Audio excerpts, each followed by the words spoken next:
Under the blistering noon sun of March 9, 2025, in Redclay County, Georgia, James Carter stood beside his stalled pickup truck on a lonely stretch of dirt road, the kind of backcountry ribbon that hadn't seen a pave-over since the Carter administration. No relation. A towering black man at 6 feet 3 inches, he cut an imposing figure in his crisp navy suit, the fabric hugging his broad shoulders like a second skin. A far cry from the Atlanta projects he'd clawed his way out of to become Georgia's governor. Sweat beaded on his forehead, the heat pressing down like a judgment. But he stayed cool, expecting a tow truck to roll up any minute with a quick fix. The truck's faded red paint glinted faintly against the cracked earth, a silent witness to the absurdity about to unfold. Then came the screech of tires, a police cruiser tearing through the dust, kicking up clouds that stung James's eyes. Out leapt Officer Ethan Pierce, a wiry white man with a buzz cut and a sneer carved deep into his sunburned face, his pistol trembling slightly in a grip that betrayed both fury and eagerness. "Hands up, thief!" he barked, voice cracking like dry timber, the words slamming into James like a fist to the gut. Stunned, James froze. His truck wasn't stolen, and he was the damn governor, but he raised his palms slow, fingers spread, dark brown eyes narrowing with a mix of disbelief and calculation. "Officer, I'm not a thief. This is my truck. Can you tell me why you've stopped me?" he said, his baritone cutting through the thick air, each word measured, a lifeline thrown into Pierce's storm of rage. But Pierce's lips curled back, exposing yellowed teeth as he spat a glob of saliva into the dirt near James's polished loafers. "Don't lie to me, scum. People like you don't belong in anything this nice. You stole it. Admit it." The accusation wasn't about the truck. It was about the rich brown hue of James's skin, the tight coils of his hair, the audacity of his existence in a suit instead of shackles. James inhaled sharply, chest tightening, fighting the instinct to lash out. "I own this vehicle. My registration's in the glove box. Check it," he replied, tone firm but calm, a plea for reason in a moment teetering on chaos. Pierce's pale blue eyes gleamed feral, a hunger for control flashing as he stepped closer. Boots crunching gravel, his free hand twitching toward the cuffs on his belt. James stood tall, pulse steady despite the adrenaline, knowing at 45 he'd faced worse. Boardrooms, campaign trails, but never this raw, this unprovoked. Out here, on this forgotten stretch of Redclay, the law wasn't justice. It was Ethan Pierce, and James was just a target. A black man in the wrong place at the wrong time. Or so Pierce thought, oblivious to the power coiled in the man he was about to chain. A power that would turn this roadside stop into a reckoning neither could escape. The air on that Redclay County dirt road grew thicker with dust as Ethan Pierce pinned James Carter against the rusted frame of his pickup truck, the metal searing hot through his navy suit, sending a jolt of pain up his spine. Pierce's knee dug into James's lower back, a predator pinning prey, and with a vicious snap, the steel cuffs locked around James's wrists, biting deep until a slick warmth of blood trickled down his palms. Excessive, deliberate, a message carved into his flesh. James grunted, air rushing from his lungs, his cheek pressed against the sun-baked surface, tasting rust and defeat, but his mind raced, calculating survival. "I own this vehicle, officer," he said again, voice steady despite the strain. "My registration's in the glove box. Check it." Pierce leaned in close, breath sour with tobacco and spite, whispering, "You're mine now, boy. Keep talking, and it'll get worse." The threat laced with a glee that turned James's stomach. Before he could respond, Pierce stepped back, grabbing his radio with a triumphant edge. "This is Pierce. Got a dangerous suspect in custody. Caught him red-handed with a stolen truck. Send backup to Old Pine Road." Thaz, lies spilled effortlessly, twisting a routine stop into a fabricated crime scene, and James's heart sank, not from fear, but from the dawning realization that this wasn't just one man's prejudice.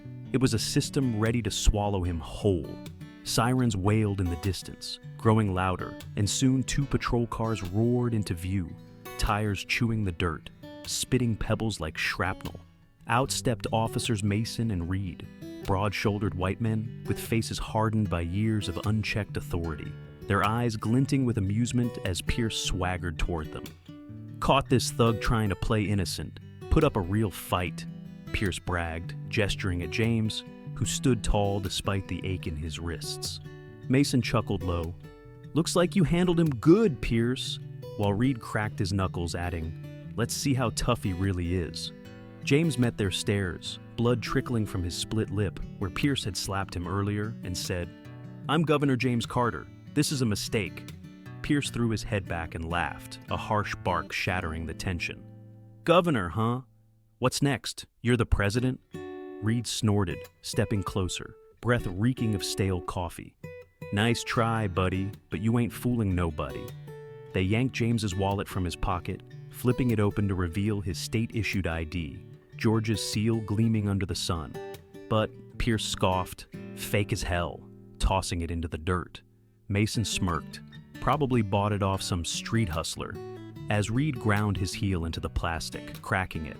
Dragged toward the cruiser, James felt Pierce shove from behind, the force jarring his bruised ribs. Each step a stab of pain he swallowed down, refusing to flinch. This wasn't just about him anymore. It was a declaration of war, and as the cruiser door slammed shut, James knew surviving this meant outsmarting a machine that saw his skin as a sentence. The cruiser lurched down Old Pine Road, Redclay County's sun-scorched earth blurring past the tinted windows as James Carter sat cuffed in the back, his wrists raw and oozing beneath the steel, blood streaking his once pristine Navy suit. Ethan Pierce gripped the wheel, muttering curses under his breath about uppity liars, his knuckles white with barely contained fury, while James kept his jaw tight, plotting his next move. The sting of Pierce's slap still burned his cheek, the crushed ID a fresh wound in his mind. But he refused to let silence be surrender. It was survival now. The monotony of the ride shattered when a rusted green tractor chugged into view, kicking up a haze of dirt parallel to the road. Behind the wheel was Henry Tuttle, a wiry old farmer with a shock of white hair and a face weathered like the oak trees dotting his fields. James recognized him instantly.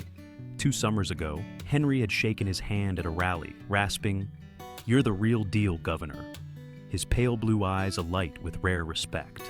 Now, as the cruiser slowed to navigate a rut, Henry squinted through the dust, locking onto James's bloodied face behind the glass. Recognition sparked like a match in dry grass, and he slammed the tractor's brakes, tires squealing as he leapt off, hobbling toward the road with a limp from an old war wound. "That's the governor, you fools! What in hell's name are you doing?" he shouted, voice rough as gravel, slicing through the hum of the engine. Pierce slammed on the brakes, the cruiser jerking to a stop, pitching James forward against the partition, his forehead smacking the plexiglass with a dull thud, a fresh ache blooming as he righted himself. Pierce exploded from the driver's seat, his wiry frame coiled with rage, snarling, "Shut up, hillbilly, mind your own damn business." Before Henry could retort, Pierce charged, his pistol whipping through the air, the butt cracking against the old man's temple with a sickening crunch. Henry crumpled, frail body hitting the dirt like a sack of grain, blood pooling beneath his head, staining the earth a dark, accusing red. James shouted, "No!" his voice raw, slamming his shoulder against the locked door, heart hammering as Henry lay still, too still. In the chaos, James twisted his cuffed hands, fishing his cracked phone from his suit's inner pocket, dialing Sarah, his aide. "It's James. I'm on Old Pine. Cops attacked me. Send help," he whispered, urgent, the call connecting just as Sarah's voice crackled. "Governor, where?" Before Pierce's shadow loomed outside. The cop ripped the door open, roaring, "What the hell's that?" Snatching the phone with a snarl, James lunged. "You can't—" But Pierce smashed it against the cruiser's frame, shards raining down, then drove a fist into James's jaw, snapping his head back, blood flooding his mouth. "No tricks, boy! You think you're slick?" Pierce bellowed, tossing the broken phone into the dust, stomping it to pieces as James slumped, pain radiating, hope curdling. But Sarah had heard. Maybe. The cruiser's tires crunched over gravel as it rolled into the Redclay County precinct, a squat brick building baking under the relentless Georgia sun, its chipped paint peeling like old skin of fitting tomb for James Carter's fading hope. His wrists throbbed beneath the blood-slicked cuffs, the Navy suit now a tattered relic soaked with sweat and grime from Ethan Pierce's roadside assault and the chaos of Henry Tuttle's sacrifice.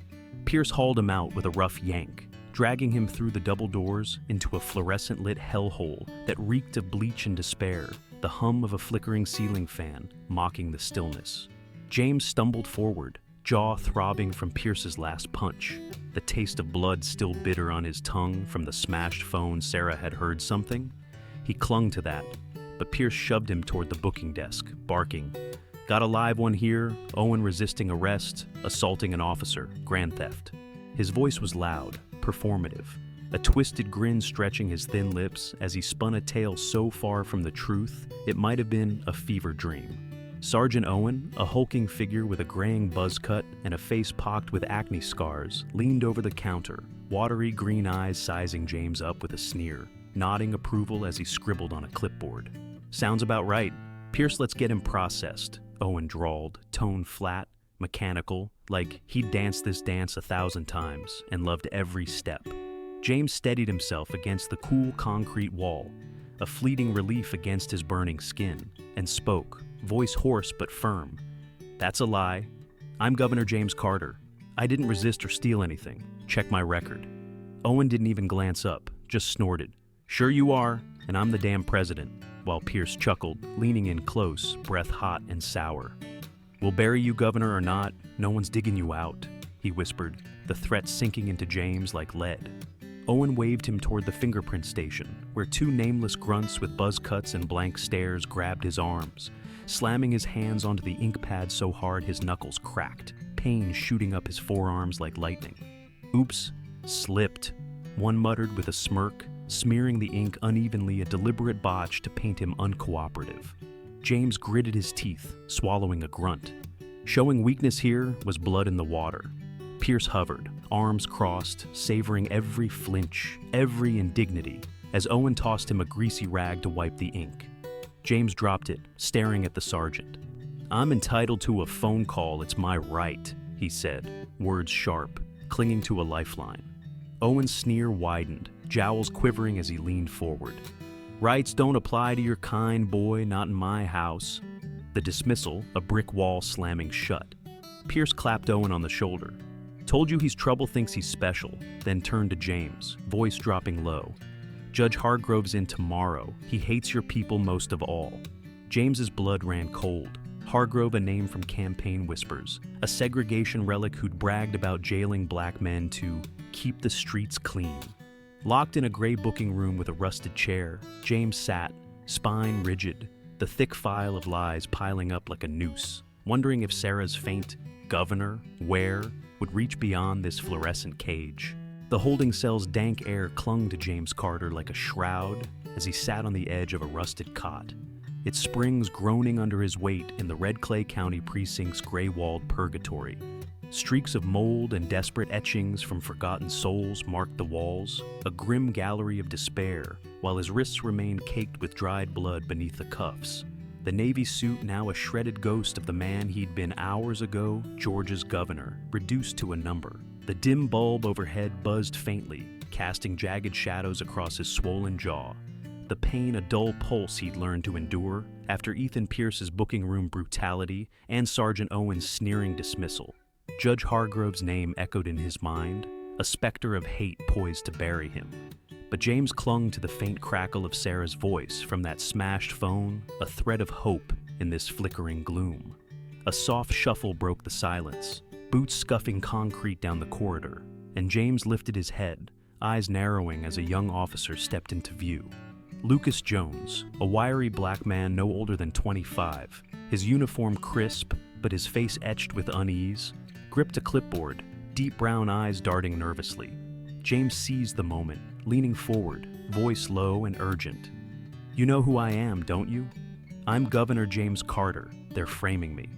The words were a gamble, a plea wrapped in steel, and Lucas froze, breath catching, recognition flickering as he whispered, "I've seen you on TV, sir, but they said cutting off," glancing over his shoulder at the empty hallway.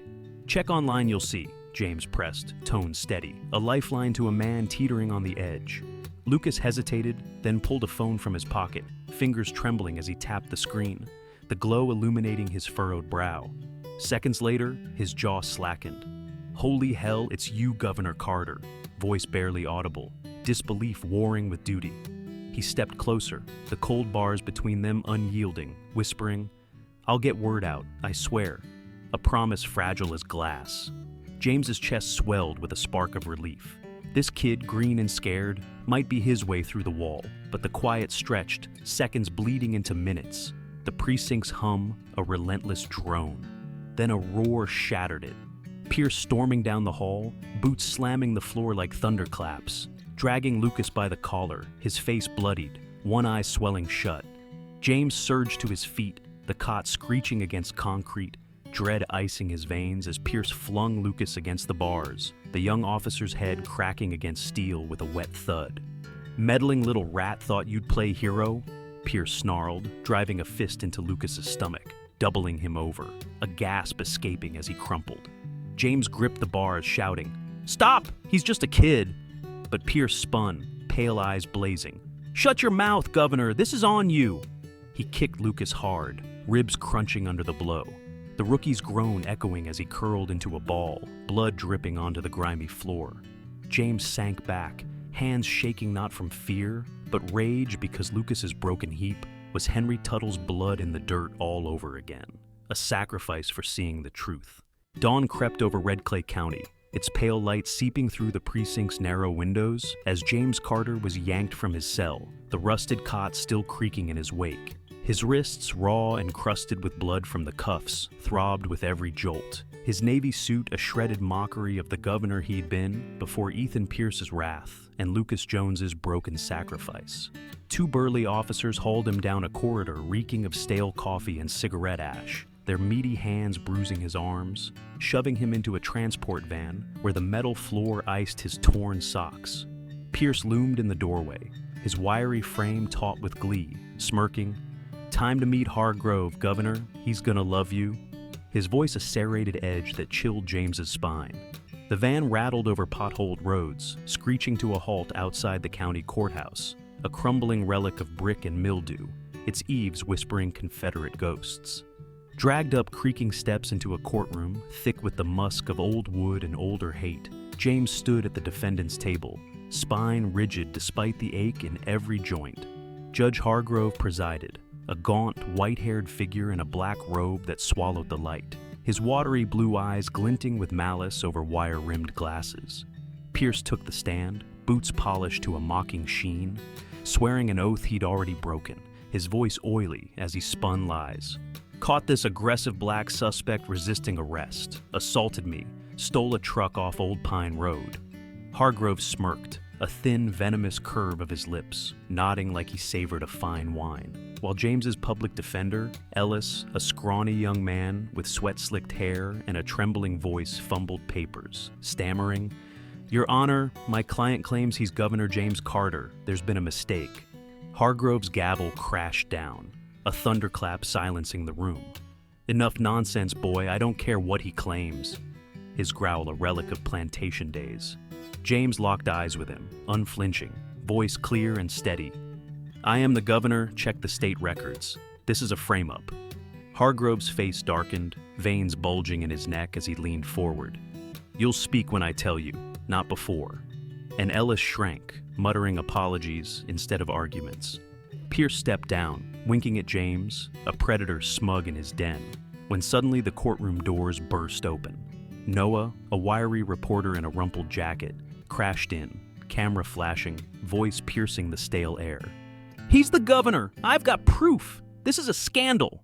Chaos erupted, spectators gasping, Hargrove pounding his gavel. "Order! Get that fool out!" But Noah dodged bailiffs, shouting, "Lucas sent me check the news." James's heart leapt. Lucas's beaten body hadn't been the end his whisper had reached this man. For a moment, justice cracked through the rot, the room buzzing, until Hargrove's face flushed purple, voice booming, "Fake news, all of it. I won't tolerate this circus." Pointing at James, he snarled, "You're charged with impersonating an official on top of the rest. Sit down," twisting Noah's revelation into a fresh shackle. James sank into the chair, brief triumph gutted, Hargrove's gavel a sledgehammer, tightening the noose as Pierce's smirk widened by the door. The transport van's engine sputtered as it rolled into the Redclay County Jail, a sprawling fortress of cracked concrete and barbed wire baking under the midday sun. its rusted gates creaking open like jaws ready to swallow James Carter whole. His wrists, still shackled and smeared with blood from Judge Hargrove's kangaroo court, ached beneath the cuffs, the navy suit now rags flapping around his bruised limbs after Ethan Pierce's lies and Noah's thwarted truth had landed him here. The officers dumped him into a processing room, the air heavy with mildew and the sour tang of unwashed bodies, where a guard named Victor, a beefy man with a shaved head and a spiderweb tattoo curling up his neck, snatched James's file, skimmed it with a grunt, then muttered to his partner, "Hargrove says this one's a cop-hater black elite. Spread the word." Stripped of his belt and shoes, James pulled on an orange jumpsuit that smelled of bleach and despair, the coarse fabric chafing his raw skin, before they marched him through a maze of clanging steel doors, echoes of shouts bouncing off the walls. They reached the yard, a dusty pit ringed by chain-link fences, where inmates milled like wolves, eyes glinting with hunger. Victor shoved James in, barking, "Let him know who he is!" And within minutes, whispers rippled through the crowd. "Cop hater thinks he's better than us," twisted by the guards into a death sentence. 3 hulking inmates closed in, led by Cole, a bear of a man with a shaved head and tattoos snaking down his arms, cracking his knuckles as he sneered, "Heard you disrespect the law, pretty boy." James squared his shoulders, voice steady. "I don't want trouble," but Cole laughed, a guttural sound. "Trouble found you," and lunged, fist slamming into James's gut, doubling him over as pain exploded through his cracked ribs.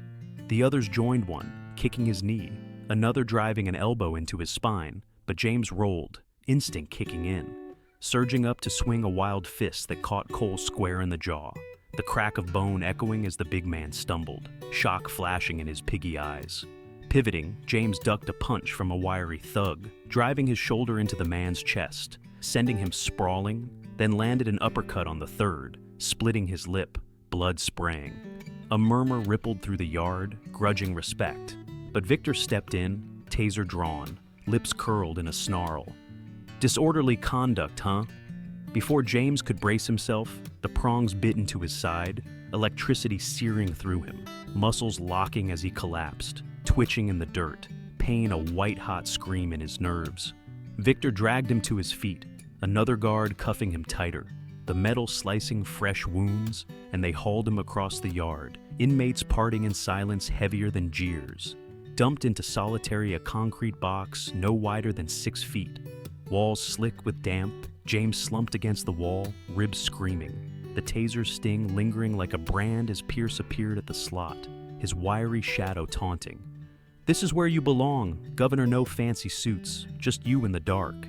The solitary cell's damp walls glistened faintly in the sliver of light seeping through the slot, as James Carter sat hunched on the frigid concrete floor, the orange jumpsuit stiff with sweat and grime chafing against the fresh bruises blooming across his ribs.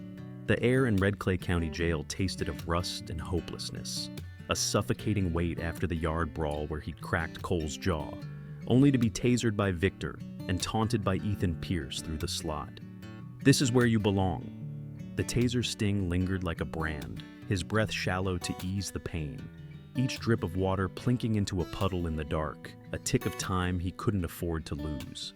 His fingers, trembling from the shock, traced the rough surface beside him, searching until they brushed a jagged edge where concrete met steel. A tool, not a flaw. Pulse quickening, James dug his nails in, scraping until a sliver chipped free, sharp enough to cut, and gripped it tight, the bite against his palm grounding him. Turning to the wall, he scratched a message, slow and deliberate.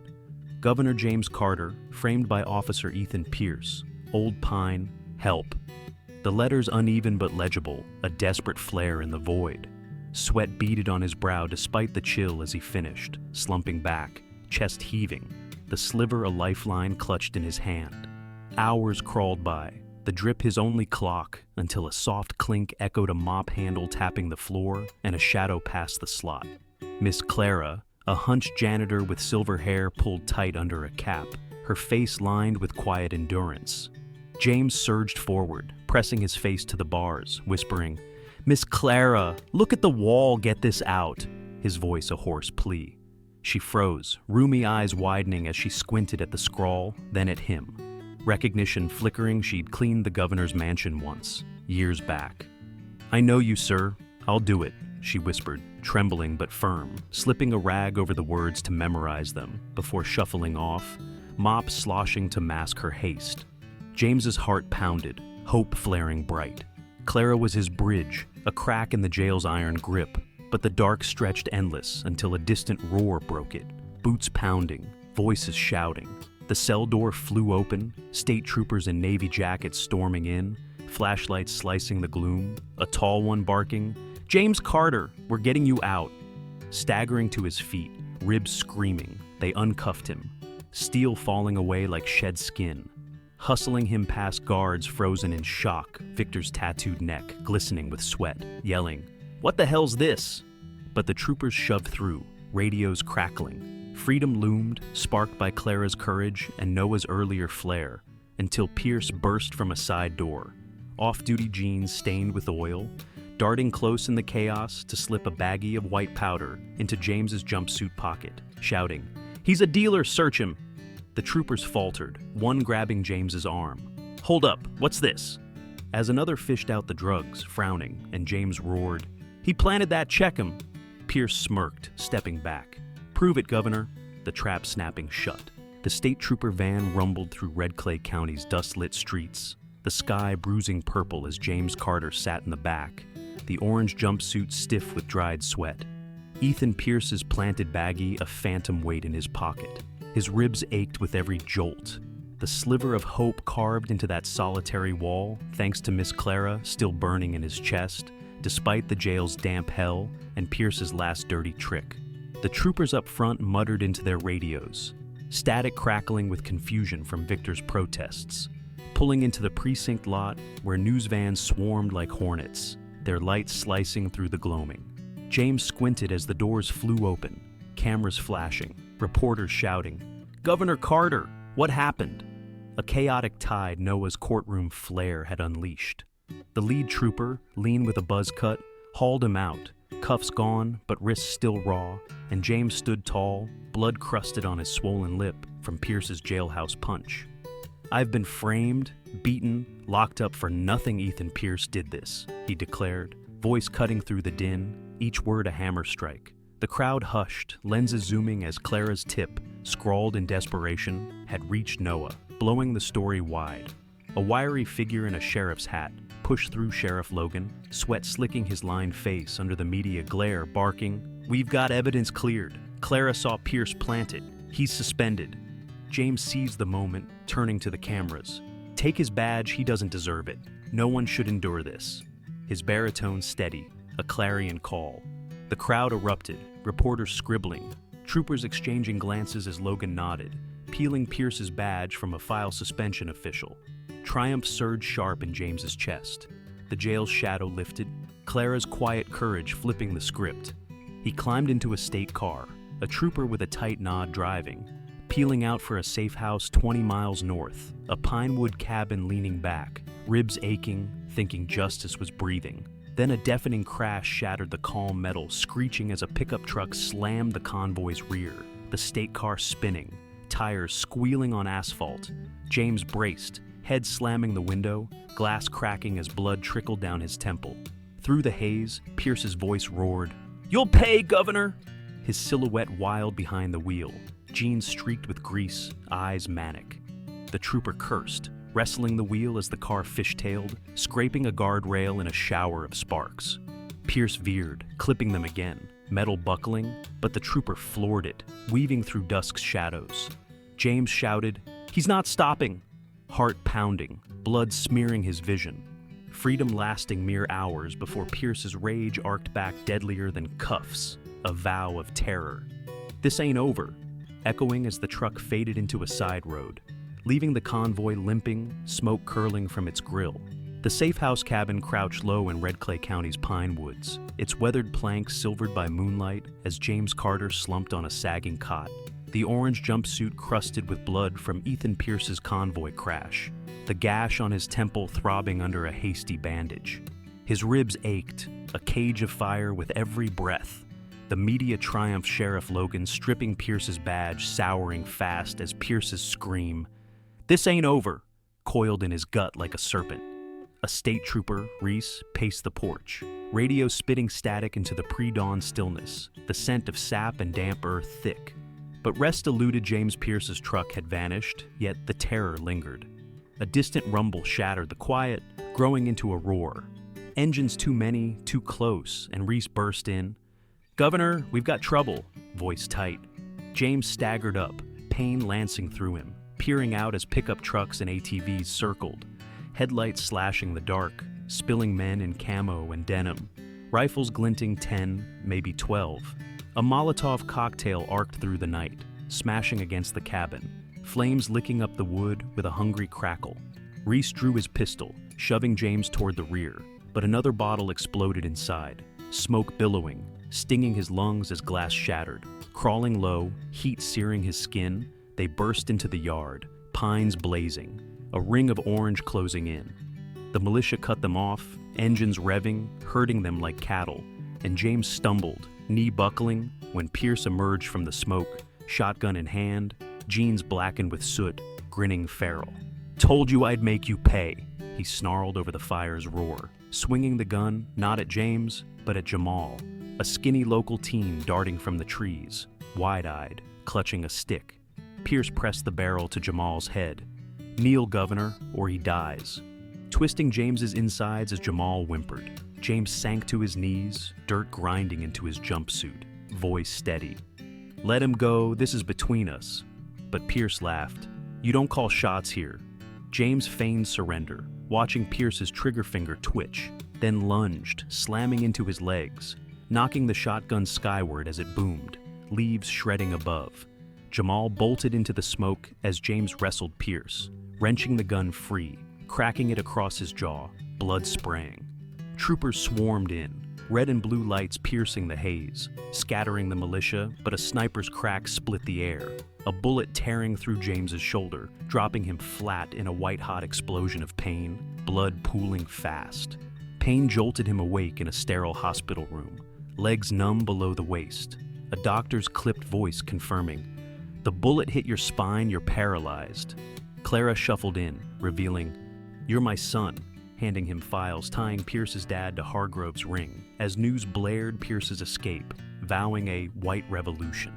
James gripped her hand, whispering, "We'll finish this. His war reborn." Thanks for watching. If you enjoyed this video, don't forget to hit the like button, share your thoughts in the comments, and subscribe to the channel for more stories like this. See you in the next one. If you enjoyed this video, don't forget to hit the like button, share your thoughts in the comments, and subscribe to the channel for more stories like this. See you in the next one.